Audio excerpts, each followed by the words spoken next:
Professor doctor Vishwanath Karad ji, आदरणीय Rahul ji, vice chancellor Ravi Kumar Chitnis ji, pro vice chancellor Milind Pande ji, registrar Shri Prashant Dave ji, उपस्थित सभी अधिकारीगण, अतिथिगण और मेरे सभी उपस्थित विद्यार्थी, छात्र, भाई और बहनों,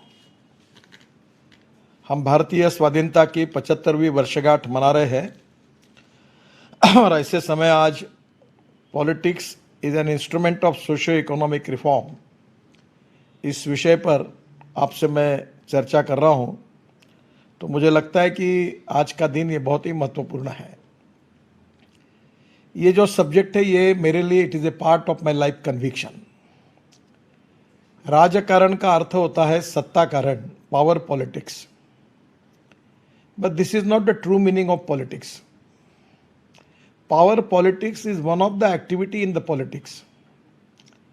राजकारण का मतलब है राष्ट्र कारण, विकास कारण, धर्म कारण, अर्थ कारण, और राजनीति से ऊपर उठकर बृहत्तर राजनीति, लोक नीति या धर्म नीति। दुर्भाग्य से पावर पॉलिटिक्स को ही केवल हम लोग राजनीति मानने लगे हैं। दुर्भाग्य से इस डेफिनेशन को बदलने की आवश्यकता है, और वो आप जैसे नए लोग जो राजनीति में आएंगे वो सेल्फ सेंटर पॉलिटिशियन होकर केवल व्यक्तिगत सत्ता, आकांक्षा और महत्वाकांक्षा को पूरे करने के लिए नहीं, तो समाज की गरीबी, भूखमरी, बेरोजगारी दूर करने के लिए, गांव, गरीब, मजदूर, किसान के कल्याण करने के लिए, देश का, राष्ट्र का विकास करने के लिए, इसको एक सुपर इकोनॉमिक पावर बनाने के लिए, विश्व गुरु बनाने के लिए, जिसका उल्लेख आदरणीय विश्वनाथ जी कराड़ करते हैं, तो हमारे पास हमारी वैल्यू बेस्ड एजुकेशन सिस्टम है, वैल्यू बेस्ड फैमिली सिस्टम है, आयुर्वेद है, योग विज्ञान है, हमारे मूल्याधिष्ठित राजनीति भी है, मूल्याधिष्ठित समाज नीति भी है, और ये जो इतिहास, संस्कृति और विरासत से मिली हुई एक बहुत बड़ी ताकत और शक्ति है, उसके आधार पर इस राष्ट्र का निर्माण करके इसको विश्व का प्रमुख राष्ट्र करके सभी दृष्टि से सर्वांगीण उन्नति के, सर्वांगीण प्रगति के द्वारा इसको वहाँ पहुँचाना, that is the mission of our life and we are the instrument for that.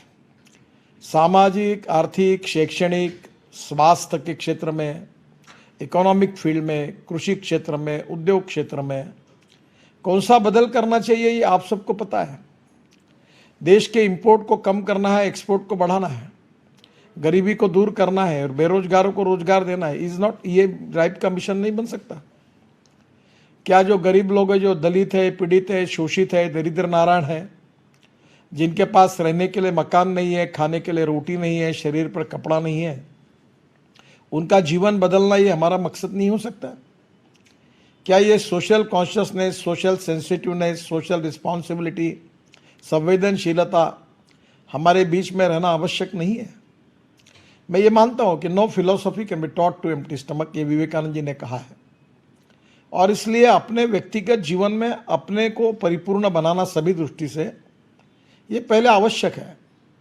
अगर आपके घर में ही अगर आपको जीवन जीने के लिए आवश्यक सुविधाएं नहीं होगी तो आप समाज की कैसे सेवा करेंगे? तो निश्चित रूप से ईमानदारी के मार्ग से अपने जीवन को समृद्ध, संपन्न करने के बाद जो समाज में सोशली, इकोनॉमिकली, एजुकेशनली बैकवर्ड है, ऐसे लोगों की सेवा करना, ऐसे लोगों के जीवन में बदल करने में एक अहम भूमिका हम सबकी है। आसमान फटा हुआ है, मैं ये मानता हूँ कि हमारी क्षमता नहीं है पूरा आसमान सिलाने की, पर मैं आपको एक उदाहरण बताऊँ कि जैसे सागर में एक ड्रॉप होता है, उसने तय किया कि मैं सागर में नहीं जाऊँगा, तो कहाँ से सागर बनेगा? अल्टीमेटली एक एक ड्रॉप जो है वही तो मेन स्टेक होल्डर है। वो जब जाएगा सागर में तो सागर बनेगा। और इसलिए स्वाभाविक रूप से राजनीति के परिप्रेक्ष्य में सत्ता कारण ये केवल अपना मकसद नहीं है, और इसलिए मैं आपसे ये कहूँगा कि ये जो समाज कारण है, राष्ट्र कारण है, विकास कारण है, ये महत्वपूर्ण है। दूसरी बात मैं आपको और एक कहूँगा कि ये मैं जो कह रहा हूँ, देखो, हर पॉलिटिक्स में there is nothing like success. विजय के बाप अनेक होते हैं, पराभव अनाथ होता है। तो मैं आपको केवल थ्योरी नहीं बता रहा हूँ, सिद्धांत नहीं बता रहा हूँ, आदर्शवाद नहीं बता रहा हूँ। मैं आपको बता रहा हूँ कि ये पॉलिटिक्स में बेनिफिशियल भी है। मैं भी लोकसभा जीता हूँ, सब प्रकार के लोगों ने मुझे मतदान किया है, अच्छे मार्जिन से जीता हूँ। ऐसे अनेक लोग हैं कि हिंदुस्तान के राजनीति में ये काम करते हुए उनको पब्लिक सपोर्ट मिला है।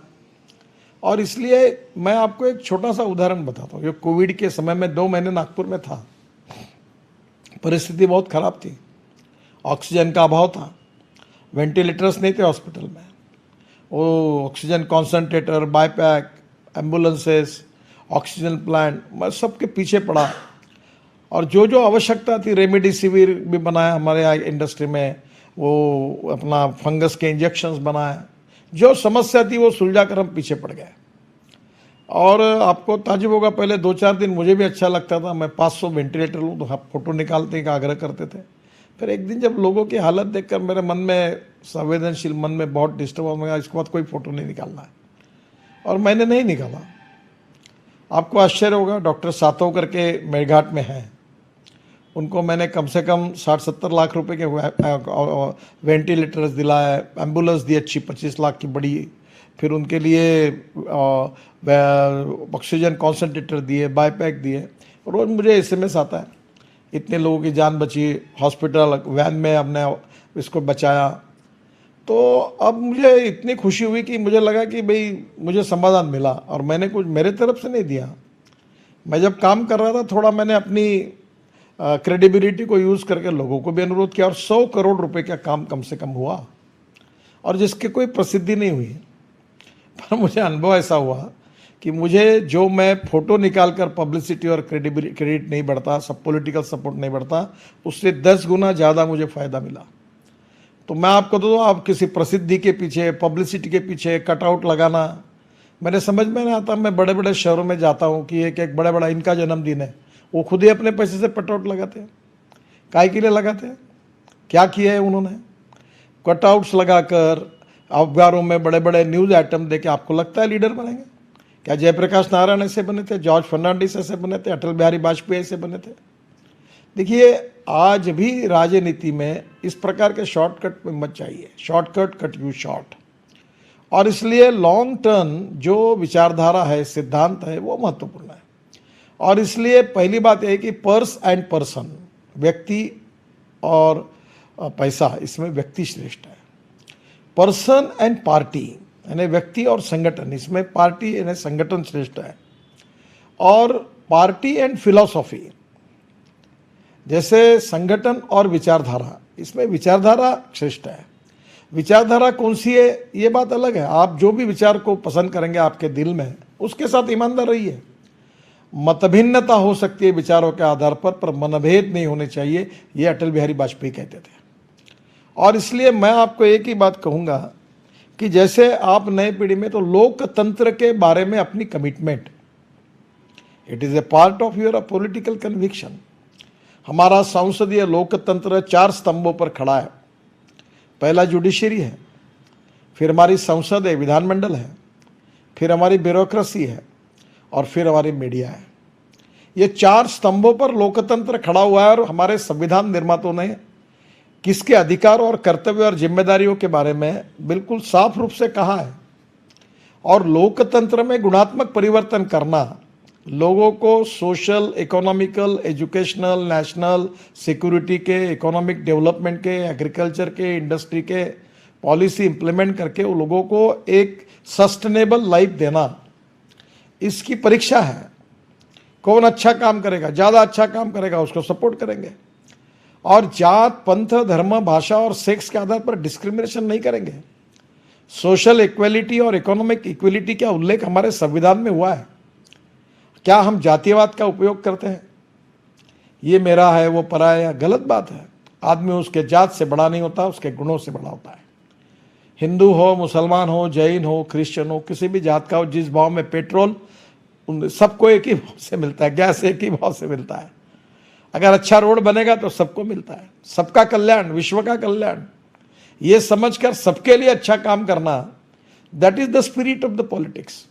सोशल डिस्क्रिमिनेशन, इकोनॉमिक डिस्क्रिमिनेशन से मुक्ति पाना, सामाजिक और आर्थिक विषमता से मुक्ति पाकर जात पंथ धर्म भाषा और सेक्स के आधार पर कोई डिस्क्रिमिनेट न करते हुए मानवता के आधार पर विश्व का कल्याण ये भाव रखकर राष्ट्र के पुनर्निर्माण का, सामाजिक आर्थिक परिवर्तन का एक कन्विक्शन लेकर काम करने वाली युवाओं की पीढ़ी, यही देश की आवश्यकता है। आप कल के नहीं आज के नागरिक हैं और इसलिए इन सब समस्याओं से आपका संबंध, इसमें अच्छे बुरे लोग हैं। देखिए, no one is perfect and no one can claim that he is perfect. उत्तम, अधिक उत्तम, सर्वोत्तम, अप टू इन्फिनिटी। राजनीति में अच्छे भी लोग हैं, कुछ लोग जैसे नहीं चाहिए वैसे भी है।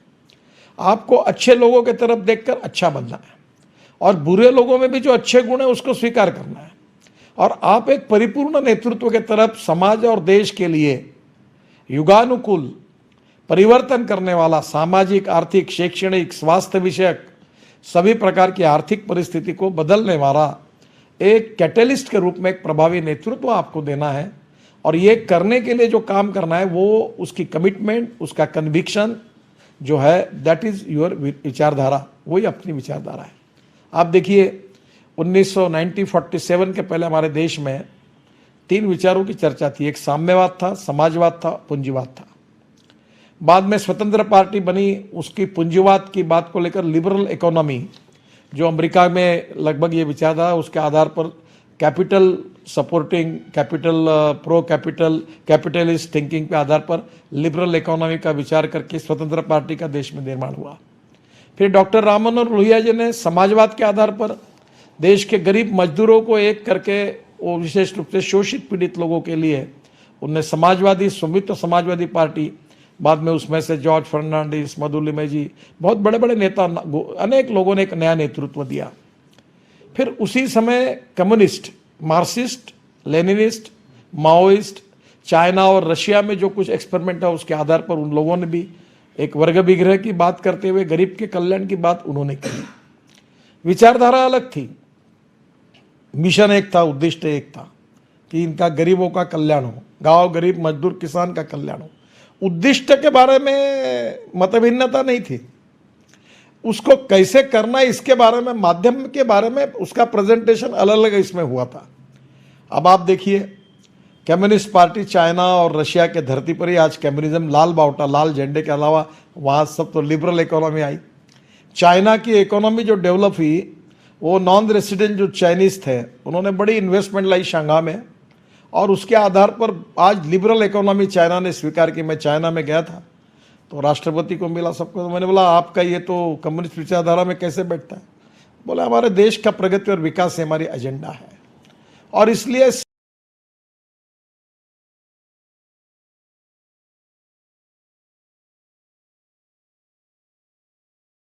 Science, technology, research, skilled and successful practices, इसको हम नॉलेज कहते हैं। वो नॉलेज को भी कन्वर्शन वेल्थ में करना है, जो आपकी यूनिवर्सिटी कर रही है कि हमारे विद्यार्थी पढ़े लिखे हो, शिक्षित हो, गांव से आए हुए लड़कों को नया ज्ञान की पावर मिले और उसके साथ साथ ज्ञान की पावर का उपयोग करके हमारे व्यक्तिगत जीवन में हमारी इकोनॉमी को भी अच्छा बनाना और देश की इकोनॉमी को भी अच्छा बनाना is a part of commitment. फिर देश को अच्छा बनाना है तो अच्छे मेडिकल कॉलेज चाहिए, अच्छे कॉलेजेस चाहिए, अच्छे स्कूल चाहिए, अच्छे अस्पताल चाहिए, अच्छे रोड चाहिए, अच्छे स्कूल चाहिए, अच्छे अस्पताल चाहिए, अच्छे रोड चाहिए, 24 घंटे पावर चाहिए। लॉजिस्टिक कॉस्ट को कम करना होगा, एक्सपोर्ट को बढ़ाना होगा, इंडस्ट्री को बढ़ाना होगा, एग्रीकल्चर में गरीबी, भूखमरी, बेरोजगारी, ये फिर आप इसके आधार पर हर क्षेत्र में अगर बेसिक स्पिरिट आपका एक है और जो सभी विचारों में एक ही है, जैसे केशवानंद भारती केस में सुप्रीम कोर्ट ने कहा था कि salient features of the constitution can not be change, वैसे देश के पुनर्निर्माण का जो बेसिक मिशन है, बेसिक फीलिंग है, बेसिक स्पिरिट है, वो अनेकता में एकता, यही हमारी विशेषता है। वो उसकी एकता के बारे में डिफरेंसेस नहीं है। गरीब का कल्याण हो, बेरोजगारों को रोजगार मिले, सबको अच्छे अस्पताल में सेवा मिले, अच्छे बच्चे, गरीब के लड़के अच्छे स्कूल में जाए, उनको अच्छे संस्कार मिले, हमको महंगाई कम हो, कृषि माल को अच्छी प्राइस मिले, किसानों का कल्याण हो, किसान कर्ज मुक्त हो, ये कौन नहीं कहता। अगर आप थोड़े देर से मैनिफेस्टो अगर सभी पार्टियों के स्टडी करेंगे तो मुझे लगता है उसमें कोई अलगता नहीं है, स्पिरिट एक ही है, माध्यम अलग है। अब आपके नॉलेज इस पावर के आधार पर आपको यह तय करना है कि कौन सा सिस्टम, कौन सा मार्ग अच्छा है। अभी जो उदाहरण के लिए बताओ, अभी हम लोग ग्रीन हाईवेज बना रहे हैं, तो मैं आपको, मेरा एक आईआईटी का लड़का, बहुत बच्चा मेरे यहाँ काम करता था, अभी वर्ल्ड बैंक में गया, अरुण नरेंद्रनाथ, उसने मुझे एक दिन कहा कि मुंबई और पुणे बहुत पोल्यूटेड है, एक्सीडेंट्स होते हैं। तो बोला क्यों होते हैं, मुझे नहीं मालूम था। उसने कहा ये दिल्ली से, राजस्थान से, गुजरात से, हिमाचल से, उत्तराखंड से और पंजाब से, हरियाणा से, ये सब ट्रैफिक जो जाता है उत्तर प्रदेश, बिहार से, ये पूरा सूरत से मुंबई में जाता है। और वो मुंबई में, मुंबई अहमदाबाद कितना भयंकर रोड एक्सीडेंट होते हैं। और ये वहाँ से, मुंबई से एक्सप्रेस हाईवे पे जाता है, इधर ये जेएनपीटी के पोर्ट में जाता है, उससे कंटेनर के कारण ठाणे में पोल्यूशन होता है, मुंबई में पोल्यूशन होता है। और फिर ये ट्रैफिक जाता है पूना, फिर पुणे को और ख़राब करता है, पूरा पोल्यूशन करता है। और फिर जाता है पुणे से कोल्हापुर बेंगलोर के तरफ, और पुणे से सोलापुर ये हैदराबाद की तरफ जाता है। तो बोलो मेरे मन में एक आइडिया है। तो बोला क्या है? तो बोले सूरत से ही हम इसको डाइवर्सिफाई कर देंगे। पूरे उत्तर भारत का, साउथ इंडिया को जाने वाला ट्रैफिक जो तमिलनाडु, कर्नाटक, केरला, आंध्र प्रदेश और तेलंगाना जा रहा है, इस पूरे ट्रैफिक को सूरत से निकालकर नासिक, नासिक से अहमदनगर और अहमदनगर से सोलापुर को जोड़ देंगे, और वहां से हम लोग पूरा दक्षिण का ट्रैफिक डाइवर्ट कर देंगे। तो मुंबई और पुणे का 50% पोल्यूशन कम हो जाएगा। तो ये क्या है कि लोगों पोल्यूशन कम करना है, एक्सीडेंट्स कम करने हैं, तो डाइवर्सिफिकेशन हुआ। अभी यही नई नई जो आइडियाज है, नए नए प्रयोग है। अब पानी पे उतरने वाला हवाई जहाज आएगा, तो हर गांव के लेक में एयर स्ट्रिप की जरूरत नहीं। अभी हमने रोड ऐसे बनाए, 20 एयर स्ट्रिप बनाई, रोड बनाए कि जो एयर स्ट्रिप करके काम कर सकता है। पाकिस्तान से 40 किलोमीटर पर हम लोग जालौर में उतरे, राजनाथ जी और मैं। फिर मैंने कहा तुरंत वहाँ एक छोटा एयरपोर्ट खड़ा कर दो, और जब गाड़ियाँ जा रही, प्लेन आएगा तो रेलवे के फाटक जैसा गाड़ी बंद हो जाएगी, प्लेन उतर जाएगा और वो अंदर चले जाएगा, और फिर ट्रैफिक शुरू हो जाएगा। फिर लोग प्लेन में बैठ जाएंगे, फिर ट्रैफिक बंद होगा, प्लेन उड़ जाएगा, फिर गाड़ियाँ चालू हो जाएगी। तो 350 किलोमीटर एयरपोर्ट नहीं है।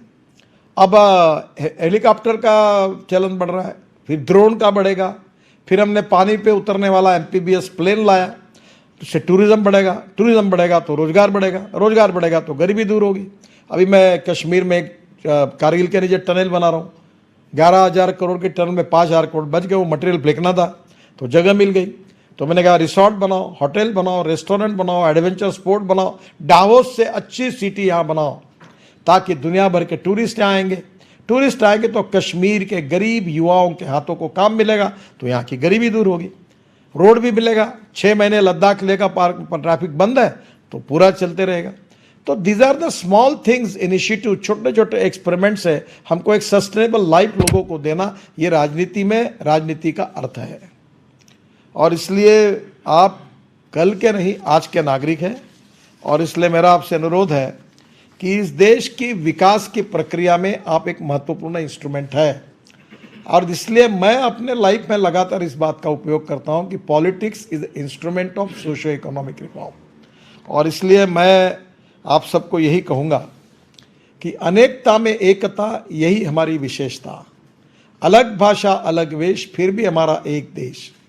आत्मनिर्भर भारत के लिए, सुखी, समृद्ध, संपन्न, शक्तिशाली भारत के लिए, गांव, गरीब, मजदूर, किसान के कल्याण के लिए, गरीबी, भूखमरी, बेरोजगारी, भूख, आतंक और भ्रष्टाचार से मुक्त करने के लिए, जातीयवाद, सोशल डिस्क्रिमिनेशन हो, सेक्स के आधार पर हो, सबसे मुक्ति, मूल्याधिष्ठित जीवन पद्धति, परिवार पद्धति, विश्व में इतिहास, संस्कृति, विरासत से मिले हुए मूल्य, जीवन मूल्य, उसके आधार पर समाज परिवर्तन और राष्ट्र का निर्माण, यही राजनीति का मकसद है। और it is a part of the conviction for all the politicians. Power politics से नहीं है। मीडिया का भी रोल इंपॉर्टेंट है, रोज इसने क्या क्या, उसने क्या क्या, इसमें लोग जाते हैं। वी शुड स्टॉप दिस, और करने वाले लोगों को करने दीजिए। पर मैं जो बता रहा हूँ, इस बात का अगर विचार करेंगे और आप अगर ये काम करेंगे, तो जो मैं, एक दत्तोपंत ठेंगड़ी जी थे, उनका आखिर में आपको एक बात अच्छी बताऊंगा। वो कहते थे, every politician thinks for 5 years and every socio-economic reformer from century to century। और आपके कोई इतिहास में जो कुछ देश के लिए समाज के लिए बदल करते हैं उन्हीं के नाम लोग याद रखते हैं। एक अलू दस्तूर जी का एक प्रसिद्ध वाक्य मैंने अपने लाइफ में बहुत अच्छी तरह याद रखा था। उन्होंने कहा था कि नदी जब बहती है तो काड़ी कचरा जो होता है, मरी हुई मछली होती है, वो प्रवाह के साथ वो तैरती है, चली जाती है। काड़ी कचरा प्रवाह के साथ बह जाता है, पर जिंदी मछली हर समय प्रवाह के खिलाफ तैरती है। Whether you want to lead the people और लीड बाय द पीपल, तो हमें अपने कन्विक्शन के आधार पर, हमारी जो भी अंतःकरण में मन में जिस विचारधारा का मिशन के रूप में हमने स्वीकार किया, उस विचारों के आधार पर इस समाज के और राष्ट्र को बदलना है, और वही मकसद हमारा राजनीतिक उद्दिष्ट है। उसके लिए हम राजनीति में आए हैं। इसलिए politics is the instrument of socio economic reform. तो समाजकरण करिए, राष्ट्रकरण करिए, धर्मकरण करिए, अर्थकरण करिए, विकास कारण करिए, और स्वास्थ्य के लोगों में गरीबों की सेवा करिए, लड़कों को, गरीब लोगों को रोजगार दीजिए, एग्रीकल्चर से लेकर इंडस्ट्री तक नए नए इनोवेशंस करिए, और सस्टेनेबल लाइफ सबको मिले इसके लिए प्रयास करिए। ट्रांसपोर्ट से लेकर हर क्षेत्र में आप अच्छा काम करिए, और इसी काम से आप देश को आगे लेकर जाएंगे। ये जो आपका विचार है, यही हमारा पॉलिटिकल कन्विक्शन है, और this is the politics is the instrument of socio economic reform. आखिर में एक ही बात कहूँगा, आप ये करेंगे, आपकी चिंता आप मत करिए, जनता आपकी चिंता करेगी, देश आपकी चिंता करेगी। जात पंथ धर्म भाषा पार्टी के ऊपर लोग आपका समर्थन करेंगे और आपके साथ खड़े रहेंगे। अल्टीमेटली लोग अच्छाई को पसंद करते हैं, अल्टीमेटली लोग सत्य को पसंद करते हैं, अल्टीमेटली लोग जो उचित और योग्य उसी को पसंद करते हैं। लॉन्ग टर्म पर इतिहास में वही लोग याद किए जाते हैं। आज भी हम ज्ञानेश्वर महाराज, तुकाराम महाराज, हमारे आज भी हम लोग शाहू महाराज, शिवाजी महाराज, इनको याद करते हैं। सावरकर, तिलक, महात्मा गांधी को याद करते हैं। पर ये जो लोग इधर से पार्टी छोड़कर उधर गए और वहाँ मुख्यमंत्री बने और मंत्री बने, तो उन लोगों को बहुत देर तक लोग याद नहीं रखते। हमारी विचारों के आधार पर कोई कॉम्प्रोमाइज ऐसा नहीं करेंगे जिसमें हमारा भी डिवैल्यूशन होगा, समाज का भी होगा, राजनीति का भी होगा और लोकतंत्र का होगा। वो लोकतंत्र की मर्यादा क्या है, इसको समझकर गुणात्मक परिवर्तन करके हम आगे जाएंगे। और यही राजनीति कन्विक्शन अगर हमारा होगा तो आप जैसे युवा लोग देश का विकास कर सकेंगे, देश के भविष्य को बदल सकेंगे। और यही बात आप लोग कर रहे हैं। मैं तो इतना परफेक्ट आदमी नहीं हूँ और मेरा इतना अधिकार भी नहीं है कि मेरे में सब अच्छे गुण हैं, पर कुछ मैं विद्यार्थी परिषद और आरएसएस में मुझे काम करने का मौका मिला और मेरे से कई गुना कैपेबल हजारों लोग समर्पित मैंने देखे। उनसे कुछ थोड़ा बहुत सीखने की कोशिश मैंने की और उसका मैं उपयोग करने की कोशिश करता हूँ। मैंने कभी बायोडाटा नहीं निकाला अपना, और मुझे ये पोस्टर, मेरे आज 40 साल में एयरपोर्ट पर मेरे स्वागत के लिए कोई नहीं आता। मैं मजाक में कहता हूँ कुत्ता भी नहीं आता, एक व्यक्ति हार लेके नहीं आता, पुष्पगुच्छ लेके नहीं आता। मैं जॉर्ज फर्नांडिस जी को अपना आइकॉन मानता हूँ। बहुत सिंपल थे वो, बहुत बड़े व्यक्ति, बड़े नेता थे, और उनका व्यवहार, चाल चलन व्यवहार मैंने अधिक से देखा। अभी मेरे यहाँ कोई, हमारे सब मेयर हमारे हैं, नगर सेवक है, जिला पंचायत है, एमएलए है, और किसी को बोला कि गडकरी आ रहे एयरपोर्ट पे जाने रहे क्या, वो बोले गाला खाना है क्या, बोले हमको, हम नहीं जाएंगे।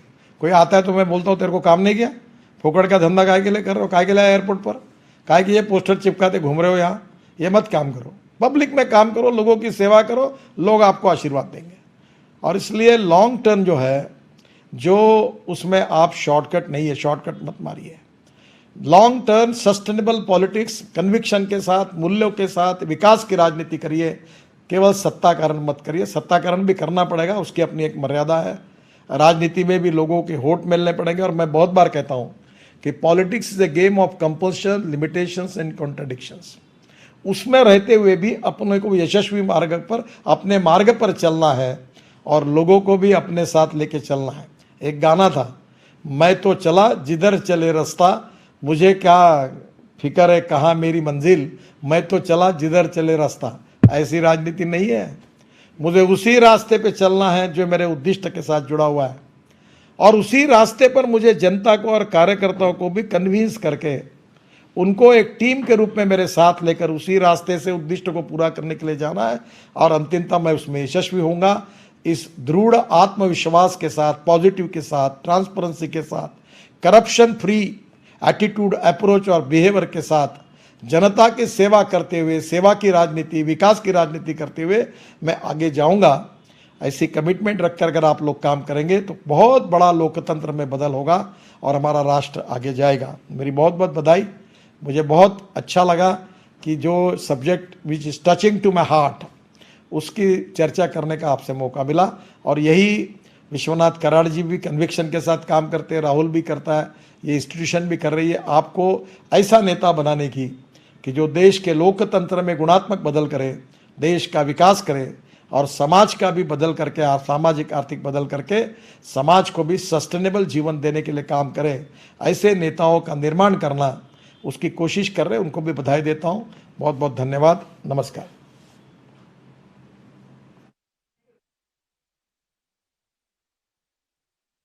Level to bring about change.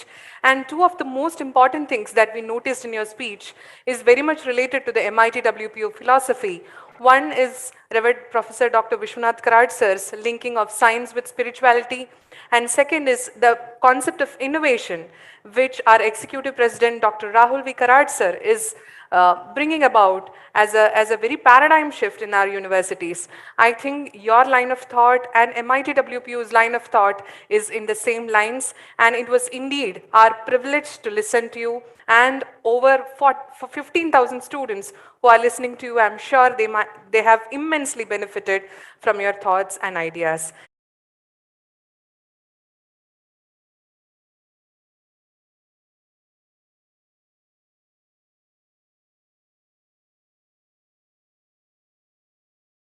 Few of them, given your tight schedule, if you allow. Okay. Thank you so much, sir. Okay. First question is coming from Ravindra, who is a student from Rajasthan.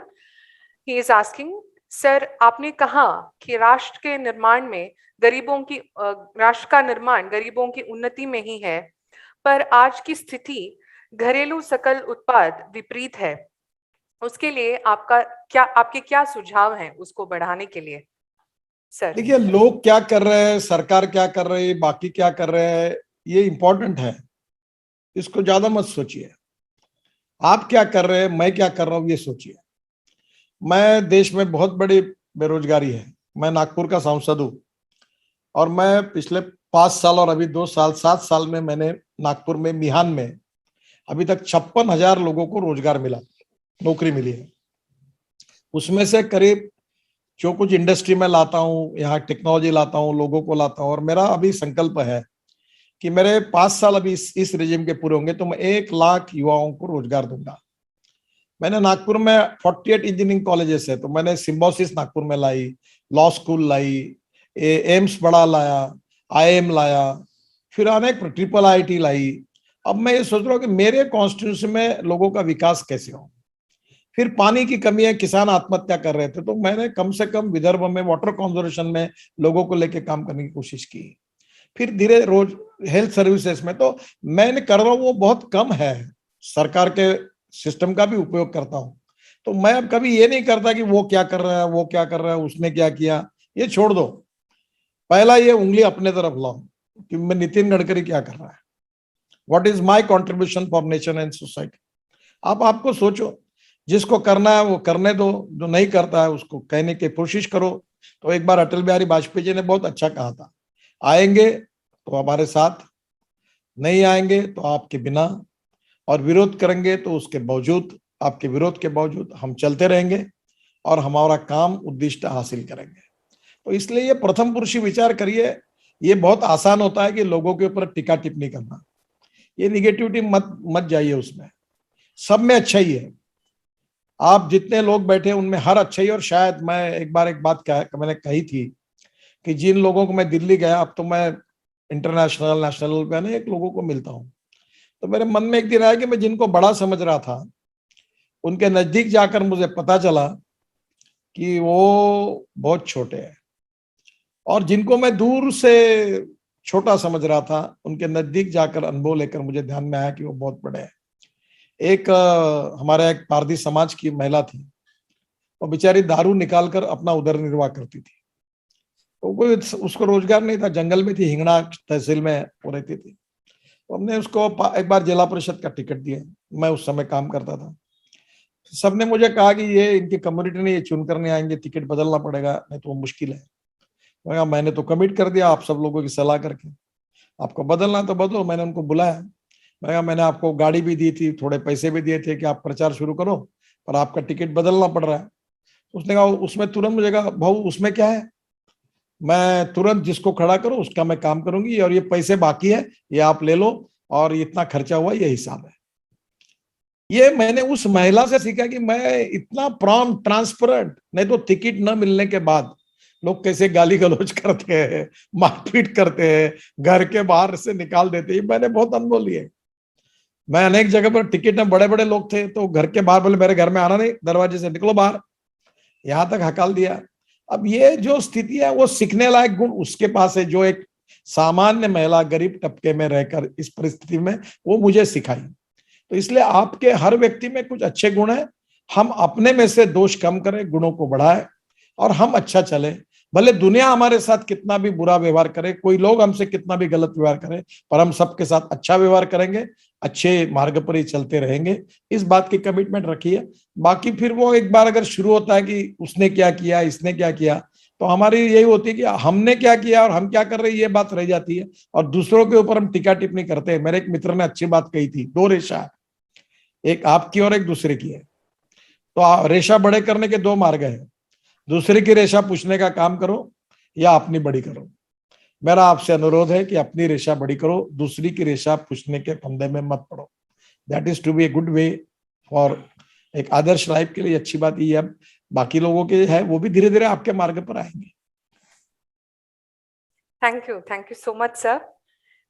Thank you for patiently answering that question and asking us and all the students to focus on positivity and what you can do rather than questioning others of what they can do, and contributing positively to the government and to the growth of India as a nation. Thank you so much.